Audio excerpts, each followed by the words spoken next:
సాయి ధరమ్ తేజ్, రకుల్ ప్రీత్ సింగ్ జంటగా నటిస్తున్న చిత్రం విన్నర్. ఈ సినిమాకు సంబంధించి ఇప్పటికే 2 పాటలు విడుదలయ్యాయి. ఈ సినిమా 3వ పాట సోమవారం సాయంత్రం విడుదలైంది. ఈ పాటను ప్రముఖ సంగీత దర్శకుడు అనిరుద్ రిలీజ్ చేశారు. ప్రముఖ యాంకర్ సుమ ఈ పాట పాడగా, మరో హాట్ యాంకర్ అనసూయ ఈ పాటలో ధరమ్ తేజ్తో స్టెప్ వేసింది. మనం అసలు విషయానికొస్తే ఐటెం సాంగ్సే చేయనన్న అనసూయ ఈ పాటలో నటించడానికి ఎందుకు ఒప్పుకుంది?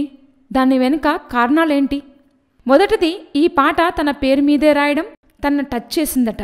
సూయా సూయా అనసూయ అంటూ సాగే ఆ సాంగ్ ఈ హాట్ యాంకర్కు తెగ నచ్చేసిందట.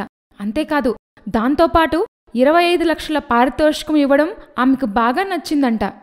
దీంతో ఆమె ఐటెం సాంగ్ చేయడాన్ని కాదనలేకపోయిందట. కాగా అనసూయతో సమానంగా ఉన్నవారితో పోలిస్తే అనసూయకి ఇచ్చిన మొత్తం ఎక్కువే కావడంతో పాటలో నర్తించేందుకు ఒప్పుకుందట.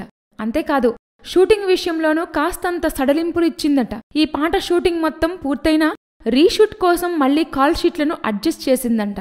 దీంతో అటు ఆమెకు అభినందనలు వెల్లువెత్తాయి.